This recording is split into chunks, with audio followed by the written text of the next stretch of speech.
All right, Assalamu alaikum everyone, and good evening. We are live with our dear Imam Kenneth Nuriddin from the Philadelphia Masjid / Sister Clara Muhammad School in Philadelphia. My name is Ahmed Tekeliolu. I'm the Education Outreach Director at CAIR-Philadelphia. This is the third in the series of events that we are holding throughout the month of February in 2021 to observe and celebrate Black History Month. We are talking with giants of our community, our leaders, to talk about their personal stories, to talk about the institutions that they lead, and also to talk about some much needed conversation points, such as racism within our own communities. How can we make sure that we can achieve racial justice, broadly speaking, as well? So we are honored tonight to have Imam Kenneth Nuriddin, one of our mentors, one of our leaders, and the leader of one of the leading institutions and most historic institutions of the Muslim landscape in Philadelphia region.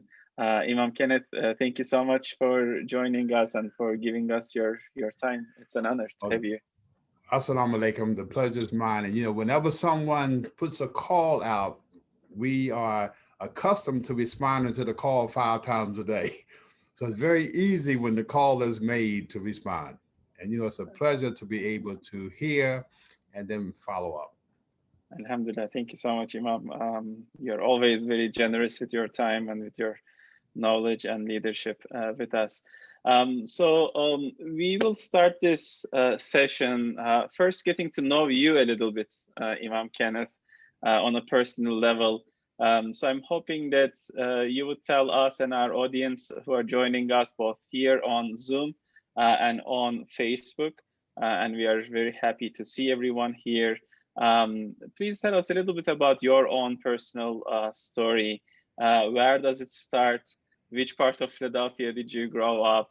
And how does it intersect? Later, we will connect it with the story of the Philadelphia Masjid, the Sister Clara Muhammad School. Okay, thank you very much.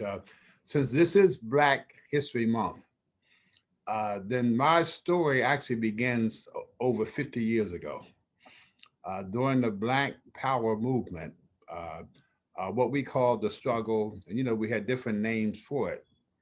But I actually became aware probably for the first time in 1968, 69. I happened to be in the United States military, the Army, and I was in a place called Vietnam. And the last operation that I was on was an operation called Apache Snow, and it had such a devastating effect on the unit I was in, the people I was with. Matter of fact, many may not know of the operational name, but they made a movie out of it, and they called it Hamburger Hill. And so in the aftermath of that, me and a group of brothers, we formed a group called the Black Brigade. And we vowed that once we came back stateside, if we made it, that we would direct our energies and our experiences into helping to free our people rather than being overseas. See, I was against the war. I just didn't find out till I got over there. And then once you come to some realization, then your response is something that is necessary. So when we came back stateside, we were with the Black Panthers for a while and some other groups, but one of the brothers who I was in Vietnam with, he came into the Nation of Islam. So he started talking to me in 71. I would go to the temple meetings. And eventually in 1972, it was one night at the headquarters temple, 1319, temple number 12 on Susquehanna Avenue. The oldest son of Elijah Muhammad had come to town, Emmanuel Muhammad. And what he said was so inspiring. And see, the thing that became attractive is that not only did they have organization, they had discipline, they had structure, all the things we had in the military, but they also had some of the virtues that we find in Islam, like morality, like self-resourcefulness, taking care of your family, no improper relationships. You had to get married. So a lot of the virtues that we find in Islam were fundamental values in the Nation of Islam. And so I came into the community in 1972, and I got my X, as they say. And I went to a FOI class in New York, and I happened to encounter Imam Warithuddin Muhammad. He was Minister Wallace at that time. And he opened up the FOI class with the Al-Fatiha in Arabic. And I think most of our audience would be familiar with FOI, but for those who may not be. Yeah, the fruit of Islam. And it was really the men's classes, the men's units in the community. And so we had temple meetings Wednesday and Friday. We had FOI class on Saturday mornings, where we learned the disciplines. We learned how to, fulfill the obligations that we had as men in the community. And so Minister Wallace, as he was known then, he opened up the meeting with Arabic. And I was so fascinated by it that I came back to Philadelphia. I went to a place, I got a book that said, "Teach Yourself Arabic." And from there, I began to study the Arabic language, study the Quran, so that by the time Elijah Muhammad died in 75, and Imam Warithuddin Muhammad took over, I had memorized the last 30 for the Quran. And so they permitted me to be the assistant minister at mosque, at temple number 12C, which is on. And where was the location of 12C? That was, at that point, was it until age? Well, 12? No, okay, let me explain. I'll get into the structure in a minute. But at 12C, I became the assistant minister. I started Arabic classes. And then in 1978, they asked me, because I was working for the city then. I was working with the record department, and they asked me to leave my job at the city and come to Claire Muhammad School and teach Arabic and Islamic studies for the children. Now, when we look at the history of temple number 12C, you can go back into the 50s. Malcolm was here as a minister. After him, Minister George, and then Warithuddin Muhammad. He became minister here also. Philadelphia was very unique in the sense that we had a captain here. His name was Jeremiah Shabazz. And Captain Jeremiah was probably one of the greatest motivators of men in the whole community, to such an extent that Philadelphia was selling 100,000 papers a week that carried the column by Elijah Muhammad, Muhammad Speaks, and that was the groundwork for the Muhammad Speaks newspaper, but it also did a lot to spread the message throughout the city. So he was Captain Jeremiah then. He was sent down to Atlanta, and then he came back and became the minister here in Philadelphia. And under his leadership, we had Temple 12A, which was 1319 Susquehanna.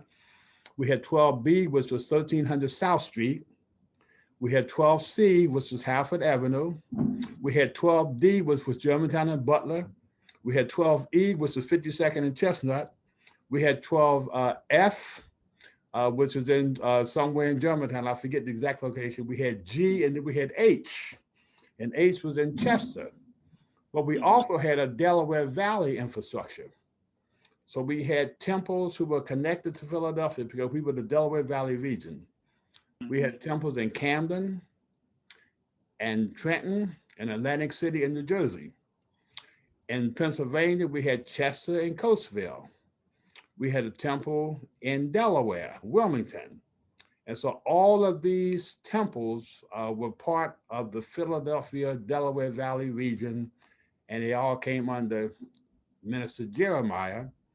Now, when Elijah Muhammad died and Imam Warithuddin Muhammad took over, Minister Jeremiah was sent to New York. And Minister Farrakhan was taken out of New York and brought to Chicago. And we had a brother that came here from Pittsburgh, Alif Shabazz. He became the minister.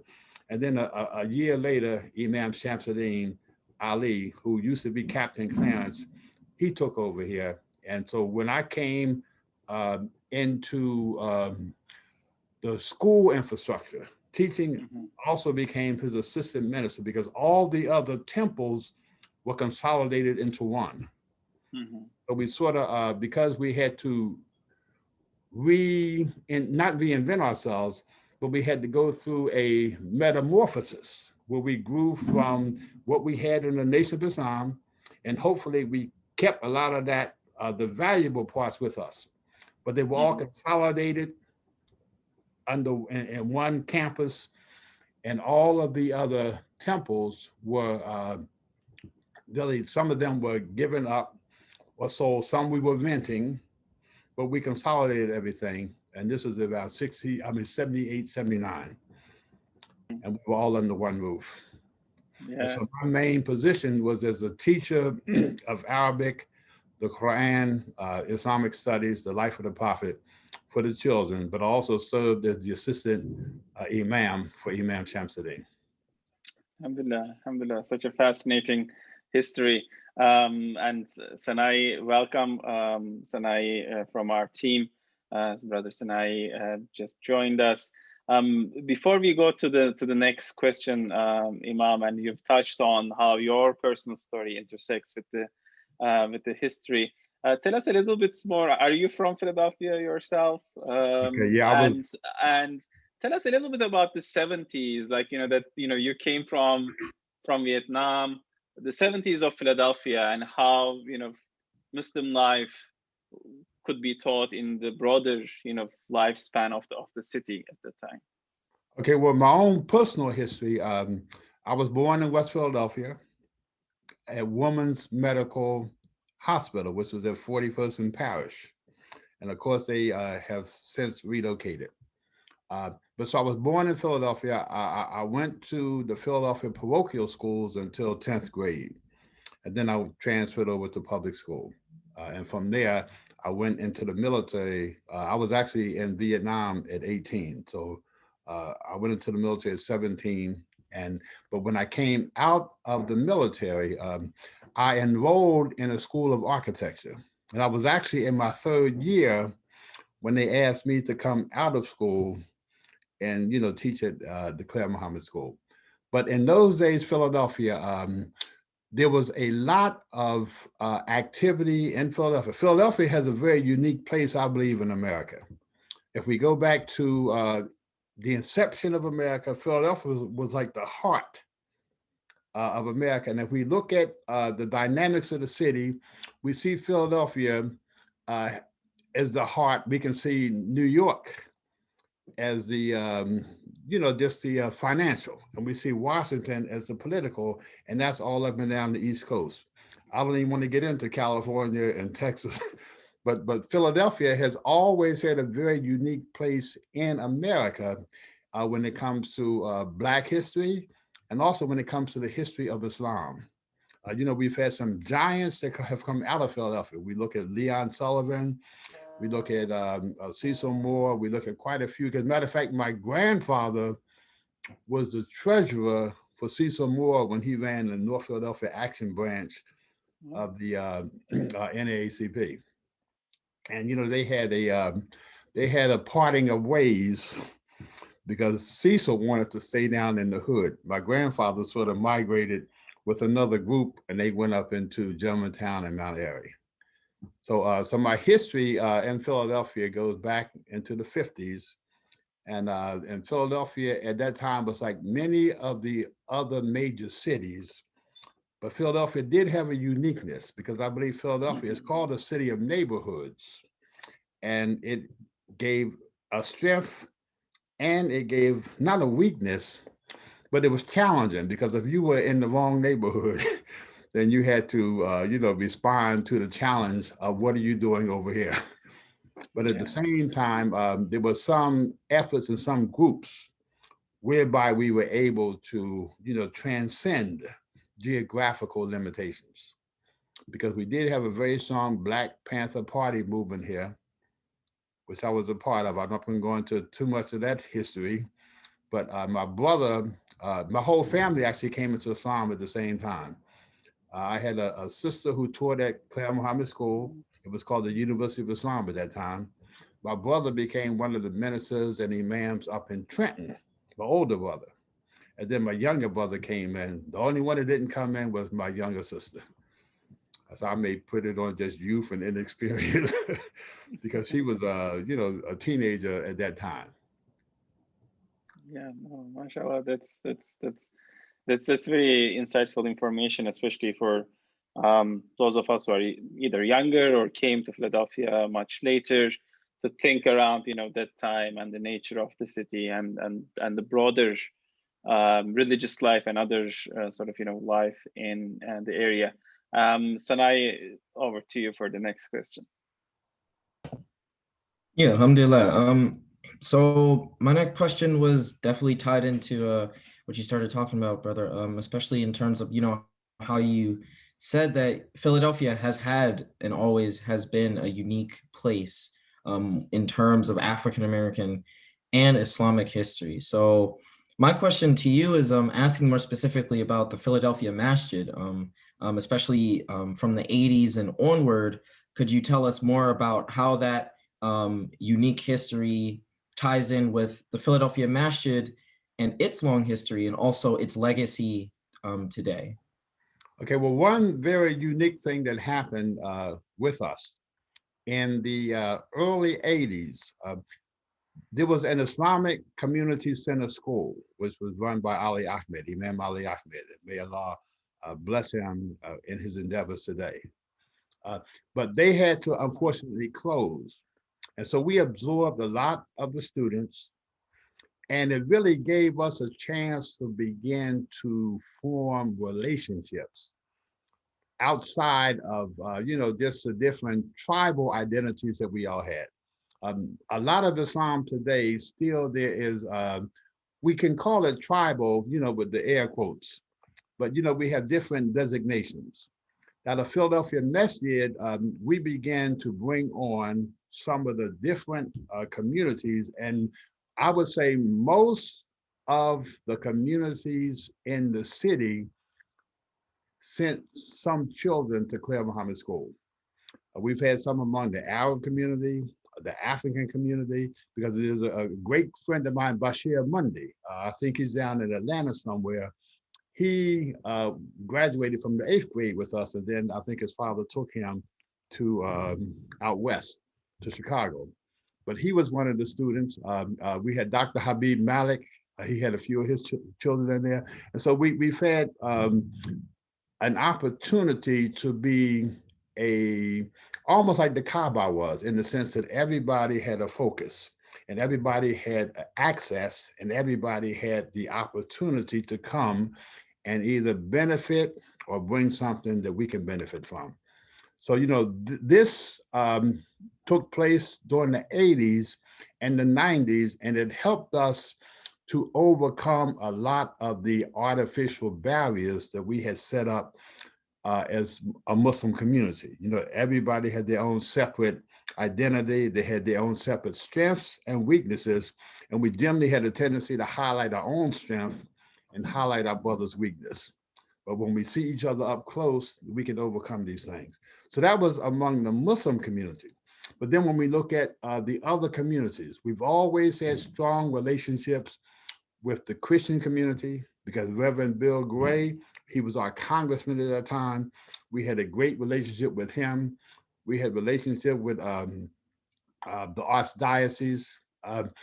And when it comes to the politicians, the governors, the mayors, all of them have not only visited the masjid, but they've had a very strong, regard for us. We've even had the prime minister from Malaysia visit us in the 70s. So, our opportunity and the position that we were in, Philadelphia was called in the Nation of Islam, it was number 12. That was simple number 12, but we were called the top of the clock. And number 12 is right up at the top. Mm-hmm. And so we always saw ourselves as something unique and something special. And I think when we look at the councilman from Cleveland, he was here a few years ago for a Ramadan program. Yeah, Bashir. He said Philadelphia is the most Islamic city in the country. And I think we can see, we can see evidence of that when you go out into the streets, into the community. So we do see an opportunity here in Philadelphia for the next, we just say, generation of Muslims to come, because it's up to the youth to now see the wisdom of the elders, learn from the experience, but use their energy and their perspective on the 21st century to take what we had and take it further. When you look at how the Nation of Islam evolved, some people said that, well, the Sunnis took over. No, it was just a natural growth, because see, Imam Muhammad was the son of Elijah Muhammad. And he's the one who really took up the legacy, kept the good, and furthered it for the next generation. And so it's up to the next generation to take the good that we have and to add what their youthful energy, to add their modern perspective, to add what is necessary so that we can continue the legacy, continue the effort that we are making. Alhamdulillah, alhamdulillah. Allah bless you all and everyone who has done any small bit in the past, who have passed.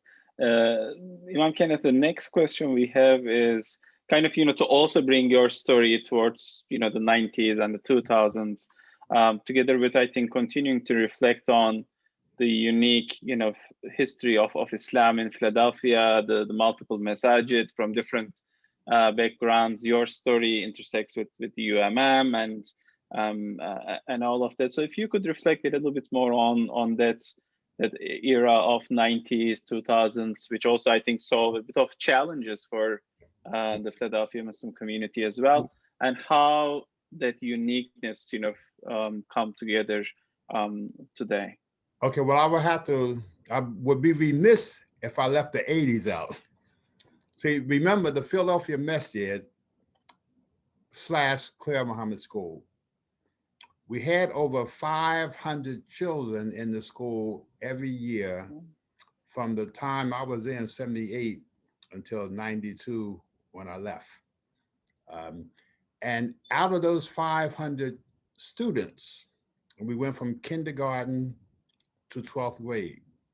I mean, we have graduated judges, engineers, doctors. One of the most profound brain surgeons in the country came out of CAIR Muhammad School. Matter of fact, his father wrote a book called Top of the Clock.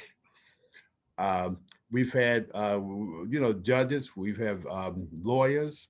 And so our main identity, our main focus, our main contribution was in educating a generation of students whose parents had to make tremendous sacrifice because it was a private school. It was supported purely by the donations as well as tuition that parents had to struggle to pay. But they put value in the students, they put value in their children, and they made those sacrifices.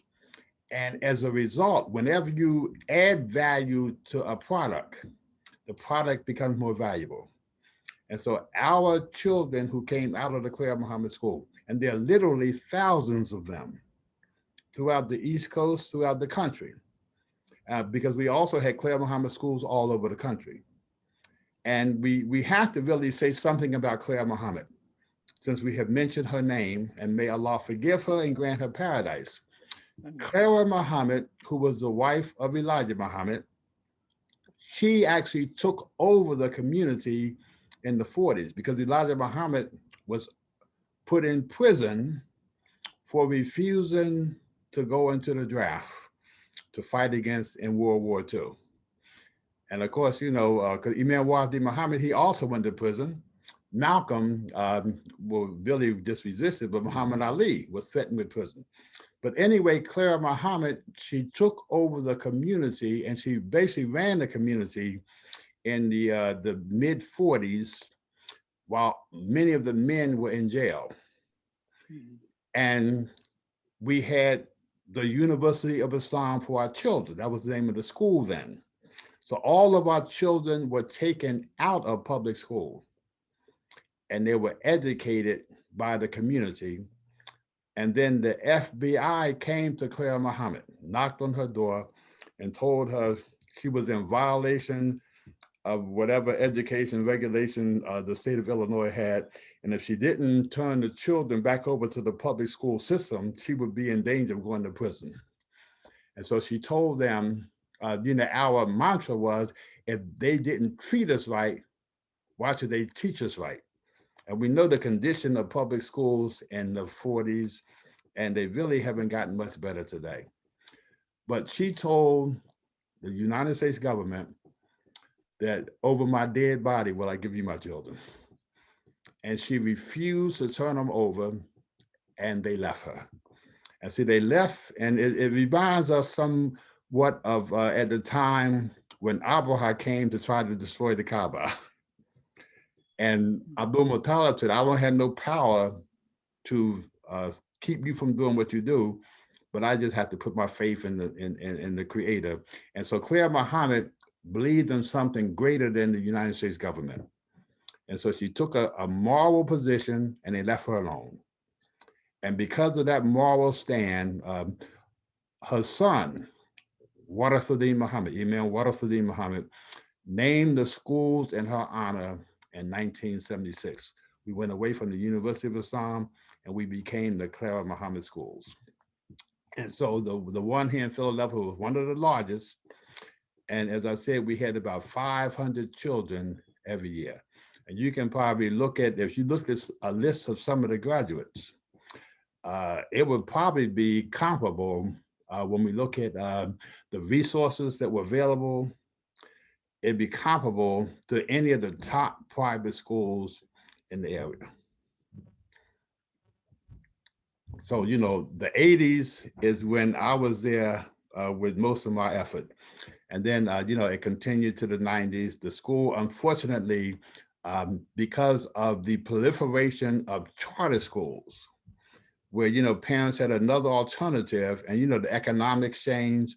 And so the school basically closed in 05, 06. And so we are now in a position where we have a lot of the building renovated. And the pandemic sort of slowed us down a little, but we're really looking forward to reopening the school for children within the very near future. We do have many, many different methods that we're looking at.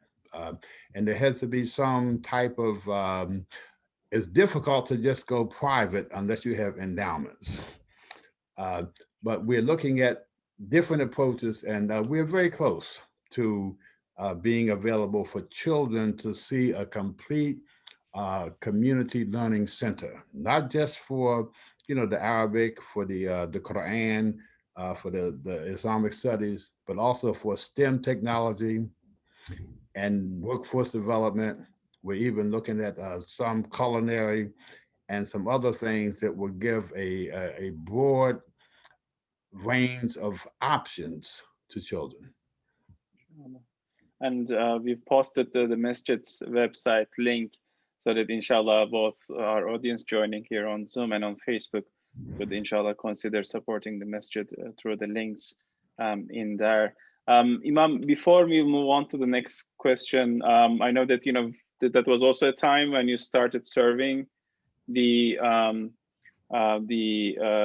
incarcerated population, Yeah. and also you had a like your full-on Imam role. When does it start with the UMM history together with Kenny Gamble and others?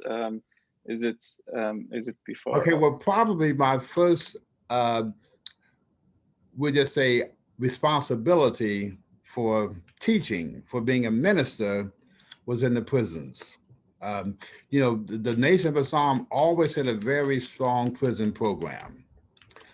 We can look at Malcolm, and and we can look at many people when they go to prison for the first time in their life. They have an opportunity to be alone with themselves and to reflect on their life. And so the prisons have always been a very fertile ground for people to come into Islam. It has an upside and a downside. Many people join for protection because it gives them some, it gives them some status, some dignity. Uh, those who are sincere when they come out on the street, they become some of the best proponents and what we may call soldiers in Islam. Because while they're in prison, they begin to really retool and remake themselves. And again, Malcolm is a very good example. So I was the servicing imam for the county prisons. I would go to Holmesburg, House of Correction, and the detention center. Those are the three we had then. And then I served a lot of the state prisons here in Pennsylvania. Gratisford was the closest one. And then some of the federal prisons like Allenwood and Lewisburg. So I basically stayed in Pennsylvania and Philadelphia, and I was the servicing imam for the county prisons, myself and the late Imam Kyrie Shakur from Atlantic City, and may Allah forgive him and have mercy on him. We were a team and we worked all the county prisons. We were there, I think, twice a week. We had meetings on Wednesday. We did some Jumas lately, I mean, in the later part, because they had security concerns, but we would go up there for iftars during Ramadan. And the prison environment is a very fertile ground because it's almost like an opportunity for people to now be away from the streets. And if you have a very strong program inside the prisons, we can really help people get beyond what sent them to jail. There's been a complaint that, well, how come so many Muslims are in jail? Well, when they went to jail, they weren't Muslim. They were caught up and they're trying to do better. So when they get out, they don't come back. And again, our work has to continue in the prisons because we do know mass incarceration is a very big issue that we have. And we do know that the resources that are spent in prison to imprison somebody is more than what you may spend going to Temple or University of Penn. So how can we use those resources and produce products that are similar to Temple and Penn? If we're going to spend the money, let us refocus, not build better prisons, but do something different with the prisons. Make them, just acclimate themselves to what people need when they go to jail. Because we do know that most of the people who go to jail, they are products of white supremacy. They are products of a concerted effort to keep the Black community, with the redlining. It keeps the devaluation. It makes the area ripe for gentrification when the time is ripe. And when you have bad neighborhoods that are not valued, you have bad schools. When you have policies that don't permit men to take care of their families, then you have a lack of family structure. And when you have children growing up in that, many of them don't realize the effect that all of this has on them until they are 30, 40 years old. And in those cases, a lot of times they have been branded and stigmatized for life. And they don't have any access, because if a person comes out of jail and there are no jobs in this neighborhood, many of them aren't even eligible to get food stamps if they've been convicted. So you don't have a job, you don't have no food, what are you going to do? And so hopefully, and see, one thing the Nation of Islam did, the Do for Self program, and I saw a post the other day where Elijah Muhammad, in 1974, he imported 2 million pounds of fish from South America. And it came up here flash frozen in containers. And any brother who didn't have a job could get a job selling fish. And I know brothers who actually help to, take care of their family just selling the fish. And it gave some sense of independence. But this is something that the federal government got involved in. and they didn't want a group, and whether it was part of COINTELPRO, whether it was part of one of the secret operations, but they didn't want any independents coming to a group such as the Nation of Islam, because it became too much of a threat for what plans and program they have for our community. So when we look at, the community in the 70s and the 80s and the prison program, many giants, you wouldn't know that they were ever in prison. I remember going into Holmesburg one night. It was on D Block.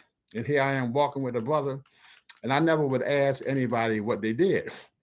But there's one particular brother, he had killed about 3 or 4 people, but you would never know it because of he had got beyond that just through being in a position or in an environment where he had to grow and develop. So, the prison program is still very valuable today. We hope that, again, the next generation, the younger brothers, can begin to go into these prisons, because see, many of the ones who are in prison today, it's a whole different population. And they are young. I don't know what happened to them. I know what didn't happen to them. They never got a chance to grow beyond the reptilian stage, where a person is just looking for creature comforts in life. And so, there's a great need for that prison program to have new life. And there's some brothers, there's a group down in Atlanta, and the brother, he came from Philadelphia. He was in Chicago. He's with a group called Iman, which is Inner City Muslim Action Network. And what they do, they go into the prisons, and they, people, they learn the fundamentals of Islam, because you have to have virtues, you have to have character development. And we find that Islam is comprehensive when it comes to developing character. But then they have to have some skills that they can utilize when they come out. And then they have to have some incentive. So properties are made available. They learn the workforce development, whether it's plumbing, electricity in the prison, and then they transition into housing when they get out. And they actually have the incentive. It's almost like the Habitat for Humanity approach. A group of y'all get together and do a house over. The house now belongs to one of y'all. You just got to stay in it for 7 years. You can't sell it. You have to stay in it and raise your family. And then we go to the next house. Not only do you stay in there, but maybe for the next couple of years, you have to help us with the next group of housing. So, projects and programs like that, which, because most of the barbers who we find in our communities learn how to cut hair in prison. But then, they put a new regulation in that if you were a convicted felon, you can no longer get a professional license. Now, why is that? And again, this really helps to strip people of having any opportunity for this. So there's some programs that if we go back and we look at the Jim Crow laws, we look at the Black codes, we look at how the Reconstruction efforts were dismantled, these policies and procedures that were put in place didn't disappear. They have really metastasized from the South. And now when something metastasizes, it is in a much more virulent form. And so we believe that, the conditions in our communities, in our streets, are so intense and extreme that we almost have to go into the prisons to find solution. And we have to have brothers committed because they know the streets. So when you get out of the prison, you're going to live in the area that you came from, but you're going to do something different. You're going to take maybe an abandoned house where it used to be a stash house, and we're going to fix that house up, and you're going to show the young brothers on the corner. This is the only way you have a future. And so the prison program was very important. They learned the fundamentals of the religion, but at the same time, they learned how to be men.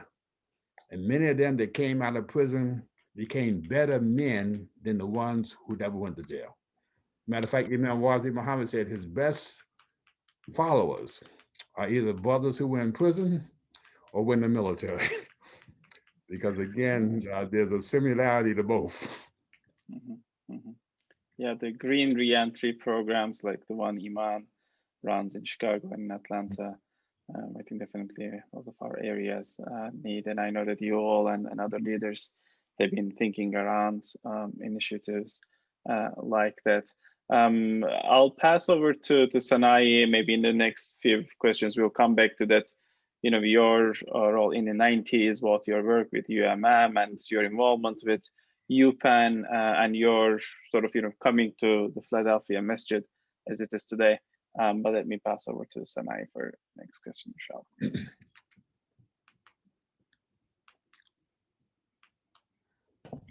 Alhamdulillah. Once again, appreciate everything you're talking to us about here, Imam. So the next question, I guess that I'd want to ask is about a broader conversation of race and religion, and how the broader conversation of race and religion, you know, can reverberate with what you guys have done in your involvement with the communities within Philadelphia and the many different communities that you guys have worked with and service with.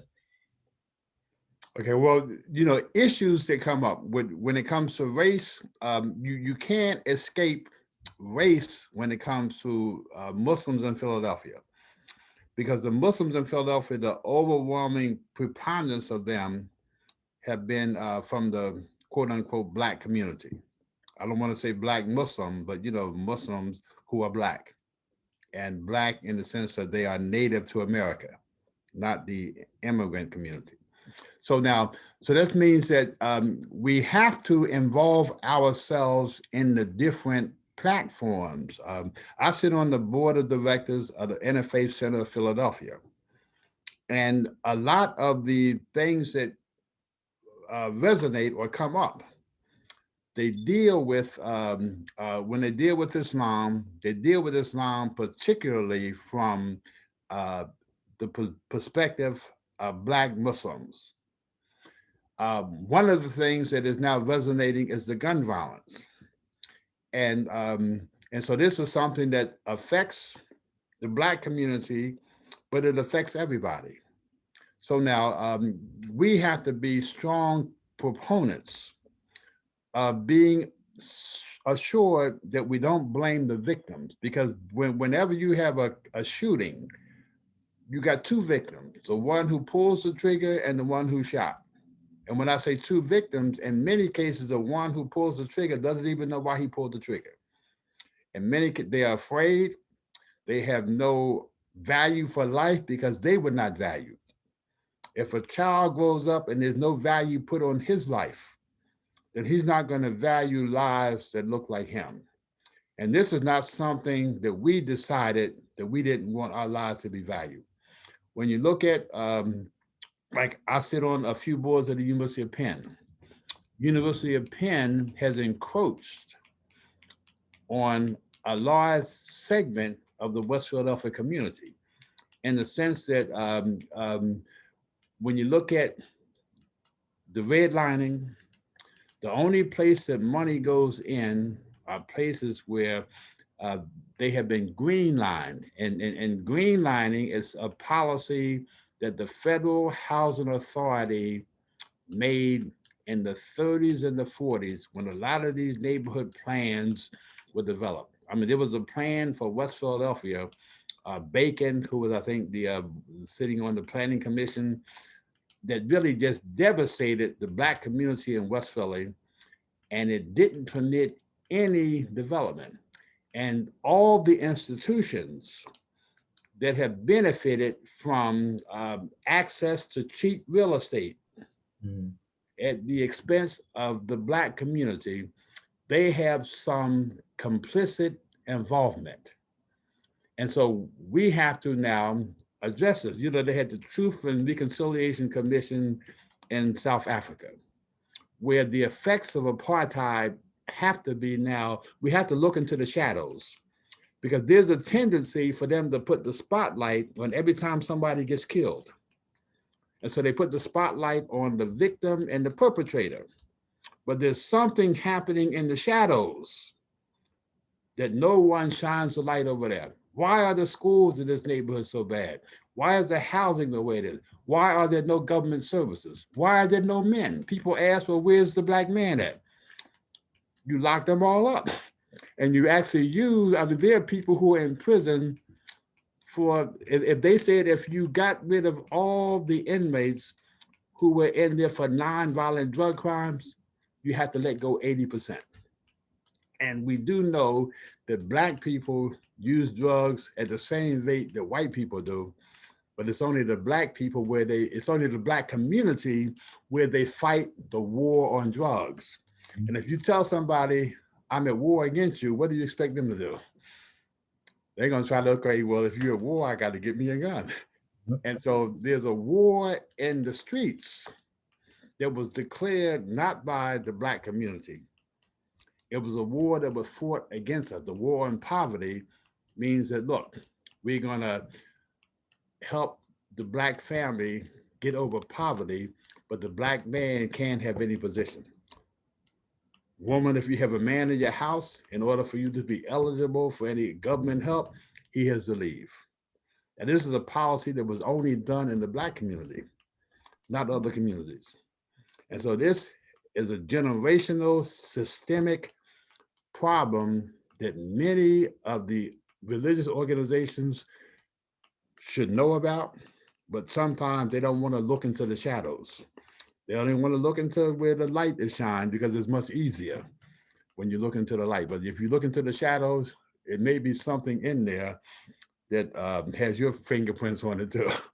And this is something that they have to all be made aware of, because we do know that institutional racism has been a part and parcel of every institution, the churches, the Catholic Church, the Episcopalian Church, you know, the Jewish community, all have been part and parcel of institutional racism. And we don't expect them to solve our problems, but we do expect them to address their complicity. And we do expect them to acknowledge the benefit that they have accrued because of the pathologies that we have. So when it comes to how do we bring some awareness to other religious communities, we let them know the legacy of slavery, the legacy of white supremacy, and a lot of this is still incorporated in the institutions that they have, and what we have to take a stand to do. Again, we don't expect them to solve our personal problems for us.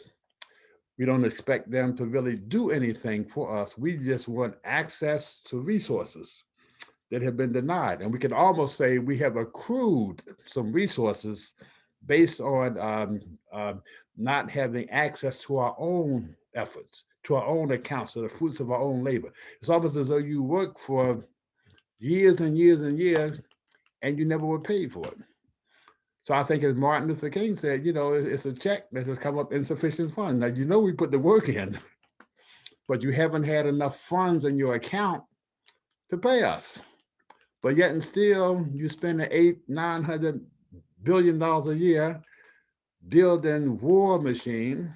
And if you build a war machine, you're looking for a place to fight a war. So we are simply saying, let us balance the books now. Let us designate, instead of a red line, a green zone, where there's no more settlers coming in, no more colonizers coming in, but the people who were denied access to resources in this area, let them take advantage of the opportunity to develop it and to really build wealth for themselves. And whether we use something like Iman, whether we use something like Habitat for Humanity, we like to say it's a crucial problem. Crucial meaning the Coalition for Reconstruction of Unified Community Involvement and Leadership. We need a crucial application or a crucial approach to this problem. And we need a coalition, and it has to be for reconstructing our community, starting with the people, looking at all the institutions. I mean, I can look at my West Philadelphia community, and within a 5-block radius of the masjid. All the businesses are owned by immigrants. And most of the employment in America is through small businesses. So if you have a small business on every corner and there are no blacks who are employed, that means there are 5 or 6 black people that are denied access to employment. And again, this is something, it didn't just happen magically. It's not a coincidence. When there were black um, communities, we had all the institutions. I mean, there were hotels, everything. Then the community we just say became devoid of the best resources. And in many cases with integration, a lot of our resources left. And so what we were left with just black neighborhoods. And then our neighborliness was gone. So now we're just left with the hood. We don't even have neighbors no more. We just have the hood. And it is a place where we have to shine the light on what has created the problem rather than just what the problem is. Because, you know, we can see the signs that there's a problem, but you have to know what the symptoms are. In other words, how do the people feel about we have to get their whole story. Then you can see what syndrome, what produced this. And we have to attack the syndrome and not just attack the symptom. The symptom sometimes is just to give somebody a check or to lock them up, to give them a prescription. I mean, even when you look at the proliferation of dialysis centers in our communities, there's a reason for that. And again, we have to point out the systemic racism that has really been a continuation of the whole relationship between black and white in America. Black people were not brought here to be part of the infrastructure of the institutions. We know why we were brought here, but the ones who were brought here were completely stripped and have become devoid of where they came from. So in America, you have a black man who is native to this soil. He knows no other environment. And so what we have to do is look at our history here in America and find out exactly how we got into this situation. And we have to let people know that everyone has been complicit. Everyone has been implicit in this. All the institutions were part and parcel, either with omission or commission. And most of them, it was commission. And so it's not that we are looking to for revenge, but what we want to say is this. We know the settlers and the colonizers come to our communities because of the opportunity to take advantage of gaining something for themselves. And they call it gentrification.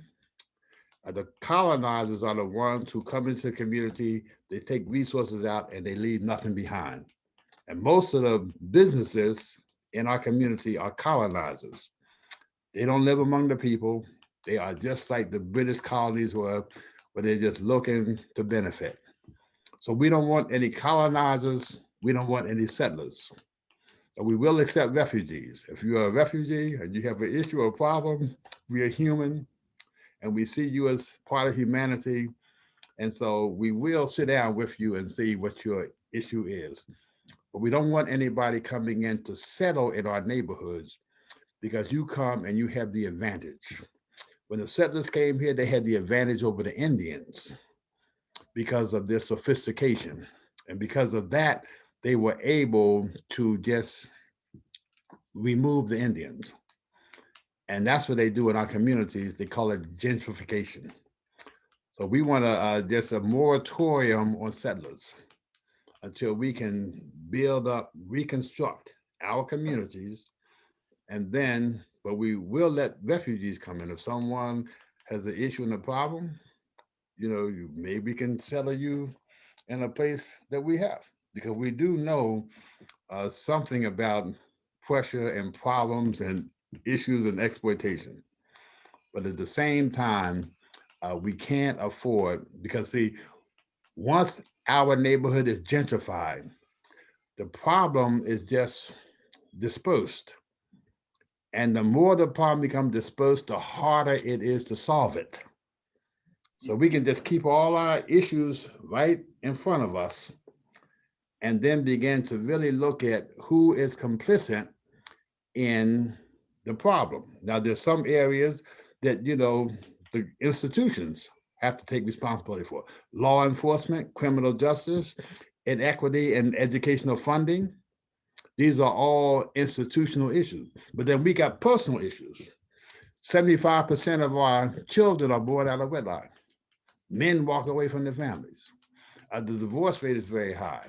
We have a very serious problem when it comes to health management. We don't manage our health because of our habits. So those are things we have to take on for ourselves. We have to do for self when it comes to our personal issues. And we have to begin to just have a common goal. We should want to see a demise in dialysis centers, but they can probably look at the number of certain types of stop and goes and other, you know, fast food joints. And they know if you got a proliferation, once you get to a critical mass in the neighborhood, in 5 years, they're gonna need another dialysis center. So they start planning just the way they used to look at the reading rates in the 3rd grade to see how many prisons they need. They may look at the number of stop and goes and fast food joints and say, okay, this community, they're gonna need another dialysis center in 10 years. So start planning it now so that by the time 10 years is up, it's up and running. Yeah. Thank you, Imam. Thank you so much. As we come to a close, we wanted you to also inform our audience about what's happening at the masjid. What are some programs, some lectures, some other events that the community can benefit from, and then also how can folks contribute to the work of the CDC, the efforts to revitalize your area, that, you know, Lancaster, Wyoming, Girard, that intersection. How could folks contribute to the work of the masjid and to your work on so many different aspects of life in the city? Okay, you know, we haven't just been sitting back observing the problem. We have been designated, number one, as a zone of peace, meaning that we should be an environment when people can come, even if they just want to, just get away from what's in the environment, what's in the world. So we've been designated as a zone of peace, and we have hosted some efforts with the, just the anti-violence programs, et cetera. But at the same time, we are a community hub that's going to be a large part of developing not just the Philadelphia Masjid campus, but we have plans to build housing, intergenerational housing. Hopefully it will be LEED housing, which is green development, with the conservation as well as alternative energy applications. We do have a coalition of master builders who have an apprentice program. And again, we were designated as a community hub by the Philadelphia Design Collaborative last year. And we had a lot of headway that we made, and then the pandemic hit. And so a lot of things are now back into the laboratory phase. We have to retool a lot. But infill Philadelphia, which is building on vacant lots and developing and rehabbing vacant housing. There was a program called the Small Contractors Set Aside Program where, 7 to 10 properties on one block can go into the hands of the CDC. We had the Philadelphia Land Bank approach where we have to begin to accumulate some of the real estate. And again, we want to say to those governmental institutions, because the Federal Housing Authority, with their restrictive covenants, in some neighborhoods we couldn't move into. So that means that we couldn't develop value as the values went up. And they actually have maps from the Federal Housing Authority, and that's where the term red line come from. And they would red line a neighborhood if Black people lived there for no other reason than there were Black people living there. So that neighborhood is red line. But we want those same maps. And we want to say, okay, we want a green zone them. The people who are here, we want them to be able to now rebuild their community. And as a people, as a neighborhood becomes gentrified, we want to gentrify. We want to be the gentrifiers. We want to be the ones who actually put the work in, but get the benefit. So we do have a coalition of master builders. We were designated as a community hub, which means, with social programs, we do a feeding 3-4 times a month. Some of it is hot food, grab and go. Some of it is the box food. We are a distribution point for that. We have a program, a mentoring program for the youth. We do have a scout program. We have classes on the weekend. But see, again, the solution to the problems that we have seen is going to take a community. So we have community partnerships with much of the network that takes place in our neighborhood. We believe that it should be geographical, meaning that there's some things that are peculiar to West Philly that aren't as pertinent in Mount Airy or Germantown. And so we believe that Philadelphia is a city of neighborhoods. We need to make strong neighborhoods and bring the neighbor back to the hood. Then we can build a community, because the community has to have the different components. It has to have an economic component. That's first and foremost. And so if we do have the coalition of master builders, and we begin to rehab and rebuild a lot of the physical stock in the community, we can stop the bleeding. Because the city permits a homeowner to let his house stay in violation of the building codes, and this diminishes the value of everybody's property to such an extent that none of the properties are worth anything. And then the people are moved out, and another people come in, and they take something that's worth nothing, and you look around, it's worth $1 million. So we have to begin to green zone, and we have to be firm in it. Just as they kept us out of there, we're not discriminating against anybody, but you're the ones who locked us on the reservation. We don't want you to now come and say, okay, since the reservation is cheap land, we want to buy up the reservation, and now you have to go somewhere else. No, the community hub is to actually begin to bring people together and to look at the physical reality of where we are, and to actually treat it as though it's a military campaign. We're going to take this block, and we're going to do this with this block. Here are the resources that we're going to use. Here's what we want to see coming out of this, because we need an economic base. We need to manage the real estate. We need to provide the technicians that are necessary to rebuild. We need to even be able to supply them with materials they need for building. So, we need businesses, stores. We need people who can come by and provide all the services that are necessary. Then you can begin to improve the schools, because many of the teachers in the schools wouldn't want to live in the neighborhood that the school that they're teaching is in. And so if you don't want to live in a neighborhood because you don't value it, how do you see the children who come from that neighborhood?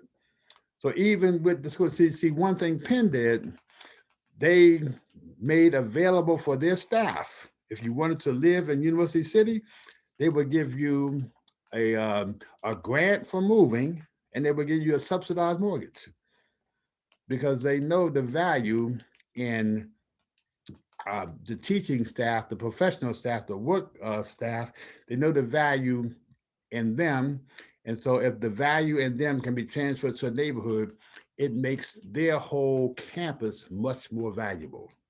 Because right now, Penn's campus, there's a fault line. You can go from one block to the next. And we know it's a fault line there. And we know all it takes is a little seismic activity and you get an earthquake. And so whose fault line is it? Whose fault is it that you have such a chasm between one community and another? You got people in the hood, they can see these multi-million-dollar structures going up. And here their neighborhood is falling down. So we have to begin to marshal our people and be a community hub where it becomes a generational approach to taking the necessary steps to lay a foundation to build on. Economics has to come first. You can get politics after that. You get education, all these things come out. But if you don't have an economic base, then you really don't have anything that you can give the youth for hope for a future. Most of the youth who are on the street, they out there because they want money. And if you tell them that, look, you can make as much money being a plumber as you can, much more money being a plumber than you can slinging on the corner. And we'll show you how to do the plumbing. And here, but we have expectations of you. You have to, you have to know some life skills. You have to maybe do some anger management. You have to connect with your family if you have a family. I said, so all this counseling, all these life skills is something that we have to take it upon ourselves, but we have to do it because we love each other. If you do it for the sake of loving each other, then we can put up with each other and tolerate each other. But we have to have that, and that becomes a community hub because the community has to feel a sense of common unity. That's what community means. And we don't exclude people. We include everybody because our community has all the different manifestations. You can look in our community and you can see somebody who looks like he's from the blackest part of Africa or the whitest part of Europe, but they all could be considered part of the Black community because of the reality of the history and the legacy. So, the Philadelphia Masjid, the Claire Muhammad CDC was designated by the Philadelphia Design Collaborative as a community hub. We have a multi-million-dollar project that's on the drawing board. And again, it's to redo the school, to build multi-generational housing. We have about 3/4 of an acre on the back of the school. We want to do a 4 or 5 story building there with an early childhood learning center. We want to do the infill. We're looking at culinary school. We're looking at workforce development. We're looking at different types of STEM academies that we can actually use as either part of a core curriculum or as a supplement for children who are coming out of the public school and between 3 and 5 o'clock, which is the most dangerous hour for children in the city. If they can come to us between 3 and 5, and they say, well, I've been in school all day, but look, you're gonna have to put in some overtime, some extra work. And we have to begin to inculcate our children to know that, look, we have to give up some of the things that are considered leisure. And if we can make development something that is fun, something that they can connect to and relate to, they won't even mind because they'll come for basketball. They'll come and go into the music studio because they see an opportunity. So we have to make science and technology. We'll show you how to build a drone. We'll show you how to build a robot. We'll show you how to maybe even cure cancer. But we have to have, we have to be a community hub, and we're looking at a community access learning center where we can have, this opportunity for online capability, and again, some academies that are based on not just what students or children are interested in, but also based on, what is the need? Because Philadelphia is unique, and we got a lot of the technology hubs that are here. We got the Brandywine or the Schuylkill Yards project, which is here in West Philly, but they don't see a workforce that is capable of navigating the necessary skills for the next generation, for the next century. Brother Imam, where can folks who are interested in contributing to these reach out to you? I see a contact form on the website.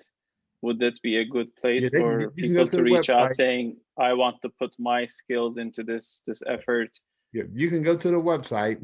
And again, because of the pandemic, a lot of our infrastructure is not bare bones, but everything has to be retooled out. But you can go to the website and you can sign up. And see, here's the thing: we want people who not only see an opportunity to benefit, but we want people to also see an opportunity to almost like be an immigrant, meaning either you immigrant with your body, you immigrate with your resources, you immigrate with your skills, you bring something to the table.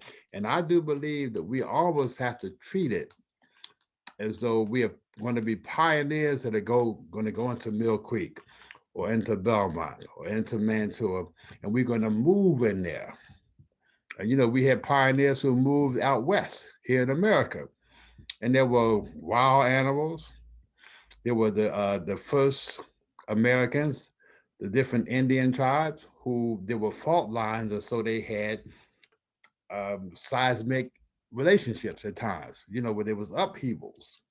So these things are realities, and there are reasons for them. And the bottom line is what is fair and just. You're always going to have conflicts among people. But the bottom line is, can we be fair and just and at the same time give people consideration and have mercy on them? Because you don't want to always look at, okay, what is just? Sometimes you have to put justice aside. Because I know if we look at the history of Islam, the Caliph Umar, may Allah be pleased with him, he saw theft rising in the community, and the thief gets his hand cut. But when he saw it rising, he went out to investigate, and he found out people were hungry because of unscrupulousness in the marketplace, because of unfair practices. And so he suspended justice. He suspended the law until he can now bring balance back to society. Because we know, again, we can look at drug laws, and there's a moratorium on some drug laws in Philadelphia. Because again, you got someone in jail doing 5 years for a nickel bag of weed. And then you got other people who are pushing large scale drug on us, and they actually benefit from it.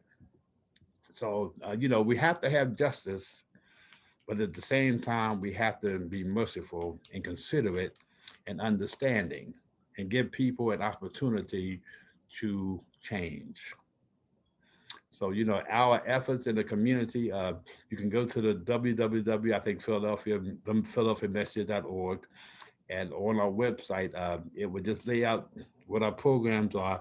We have, again, we're open 5 times a day. So it's always somebody at the masjid for the daily prayers. We do have Ramadan coming, so we'll be fasting every day. We'll be doing iftars every night, but the iftars will mainly be grab and go, because I think last year we did over 200. Of course, during the last 10 days of Ramadan, we'll do the itikaf, and we even will have suhoor on those days. But the activity, it's always somebody in the masjid, and you can always come in and leave information, get information. You go to the website, but remember, we have to be considered, and we have to think about all of us making an effort to leave the things that are no longer successful, whether it's a neighborhood or whether it is just a mentality, a state of mind. And we have to migrate to a community effort so we can reach critical mass. And see, once you reach critical mass, then you get ignition automatically. And I think the Nation of Islam was able to do that. And of course, Malcolm had a large hand in that. And once it reached critical mass, Islam just seemed to explode all over the country. And it even helped the immigrant Muslims who, in many cases, they came to America not for Islam, but they came for the economic opportunities. But now they see they can get the economic opportunity and be Muslim too. But a lot of it was because of the people from the 30s and the 40s. And they were not only in the Nation of Islam, but you had the Dar of Islam movement. You had the movement with Imam Jamil Al-Amin down in Atlanta. So we've had efforts, and at times we've been in conflict with each other, but hopefully we can see a common good. And the things that we conflict with are really personal things. That's between you and your Lord. How long your beard is or how long your throat, but I ain't got nothing to do with that. But there's some things that we have to do together. And if we can do them together, then we can, make some progress. We can actually reach a critical mass. And I think we are in a position here in Philadelphia where a lot of the tensions are no longer existing. Alhamdulillah. Allah bless you and all of your work, Imam. I think we have a question, Sanai, over to you, and then I think we'll close, inshallah. Alhamdulillah. Thank you so much, Imam. And it's a very, very powerful plan and a powerful message about the green zoning, and just listening to you speak about that whole experience. And it definitely made me think, because I live in University City and I witnessed that. You drive past 40th Street and you see the immediate shift in the neighborhoods. And, I was born on 41st Street. And I lived in University City for quite a while. So it's a sign that as long as if we have the inequity continue to grow, it's going to get to a point where people will see they haven't, what difference does it make? And I remember one of the statements made, I think in Cleveland, when they had the riot from the George Floyd thing. They said, well, why are you destroying your own neighborhood? They said, this is not our neighborhood. We happen to live here, but we don't have no vested interest in it. And so it don't make no difference whether we destroy it or not. And that's just the way, when you look at it, if you live in University City, you can see the stark contrast. You can see the fault line. And the question is, whose fault line is it? Whose fault is it? To some extent, there's enough responsibility that has to go to everybody. But with responsibility, you can't take responsibility if you don't have authority. And when you have in America, when you have the economics, you got the authority. So Penn has the authority to sort of, in Drexel, and I guess University of Science, they have the authority to make demands because they are responsible, because they have resources. Now, they want us to be responsible for stuff, but we don't have no authority. And see, even something like, I don't agree with the concept of defund the police, but I'll give you one example of what the police can do. And this has to be a policy from the commissioner. How much overtime do police officers get? Some officers make more than the commissioner in overtime. And the reason why they have overtime is not because they're hunting down criminals, but they're sitting in the courthouse waiting to go on the stand. They may sit there for 4, 5, 6 hours a day, just sitting there. The way it used to be, they had a policy where if you had to testify in court, they assign you to the Center City precinct, and you'd be on the street until it's time to come to court. Then they used to pay you, and you come to court, and that eliminated all the overtime money. So just something as simple as that, because overtime is, I guess, twice as much money. And what are they being paid for? Just to sit in the hallway of the courthouse. Whatever they're doing there, they do. So something as simple as that, you can look at the overtime budget. If it's 10, 15, $20 million a year, look at what that can be diverted to when it comes to help to deal with some of the issues that feed the violence in the cities. So, again, there are fault lines, and if inequities grow, then pretty soon people, they have nothing to lose.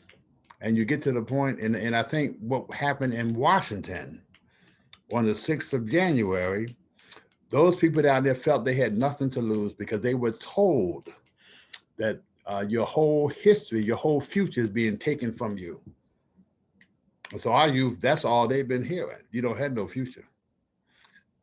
So if our history or our future been taken from us, now we can see what happens when the people are told, look, your history is being taken. And so they say, well, no, we can't just sit back and let this happen. And I would like to say to the, and again, the Black Lives Matter movement galvanized a lot of people. But I would just make a little adjustment to their perspective. I would say Black life matters, because the lives, if you don't have a life, then your life has no value. And because of that, many of the ones who are caught up in conflict and confrontations with law enforcement is because they have no value in their life. And they're actually out there doing things that bring them into contact and conflict. And, we have people who don't have no value for your life either, and they got guns. And so they're very quick to use their gun because they are afraid and they have other reasons. So, just little simple approaches to the reality of what exists. If we don't have no Black life, if we don't have no economics, no business, no development, no good schools, if you don't have no Black life, the Black lives don't mean nothing. They matter, but they really don't mean anything to the people who are even getting killed. Because with some of them, they don't even care whether they live or die, because, it doesn't matter. So I would say Black life matters, and Black life has to be defined by a Black community that has all the institutions and all the infrastructure to make life viable, to make life real, to give life an opportunity to grow and develop. If you don't have that, then you have no value, and the value of Black life is very minimal on both the perpetrators as well as the victims. So, I would say Black life matters, not Black lives. Alhamdulillah. Alhamdulillah, Imam. Jazakumullah khair. Thank you. So now I think we have a question from one of our audience members, and then I think with that we'll close. If there are any questions that we see coming in, Imam, we'll definitely direct them your way as well, inshallah, after the program. So. Yeah, so the one question we had, inshallah, real quick before we wrap up, it's changing the gears a little bit, but they had asked who the first imam was that had actively preached in Philadelphia. That's back in the 30s. And I don't know the name, but I think the International Muslim Brotherhood with Sheikh Nafi Mohammed. That's as far back as I would go in knowing somebody personally. And so he knew the ones that were here in the 40s. So Islam is not new to Philadelphia. It's been, we can go back to the 1700s, the 1800s, and there has been an Islamic presence in Philadelphia. Even, I don't think Benjamin Franklin ever took a Shahada, but he did read the Quran, and he did make some statements about Islam. But the first actual teacher of Islam, we would have to go back to, we could probably ask Sheikh Anwar. So just let the person know. I think Sheikh Anwar knows, and then there's some others who know too. Professor Azaldin Sheikh Anwar of the Cuba Institute. Indeed. Yeah, the community from Professor Azaldin. Yeah, Professor Azaldin and other leaders who then, that. And he's over in Camden. You were in Jersey, the Islene Village. Indeed. Yeah. But yeah, so there are also connections to, I think, Pittsburgh communities, right, who would come down as well. May Allah be well pleased with them all. And Imam Kenneth, we are extremely grateful for you sharing your own history, for sharing the institutional history, reflecting on some of the core issues that face our communities. And we are grateful that you have given us your time, your insight. May Allah, facilitate your work, and may we all, inshallah, also be able to step up and be a part of that important work. Again, this recording will be available on the website, pa.cair.com/Philly Muslim History. So inshallah, if you missed the session, or if you know of people who wanted to listen but couldn't, they can visit the website to see the recording, and they can come to the Facebook page, facebook.com/CAIR-Philly, to also see this recording. And of course, please visit the Philadelphia Masjid.org to support the work of the Masjid financially, with your skill sets, and with your du'as, inshallah. Imam Kenneth, thank you so much. We are grateful. Sanai, thank you so much as always. The pleasure is mine. I would like to say, in the words of Muhammad Ali, whenever we make these type of efforts and contributions, it's the rent we have to pay to live in God's creation. So, I'm just trying to pay my rent. Inshallah. Thank you so much, man. Jazakumullah khair. Thank you so much, and have a great evening, inshallah. Thank you. Assalamu alaikum. Wa alaikum salam wa rahmatullah. Thank you so much to everyone who joined us tonight as well. Assalamu alaikum.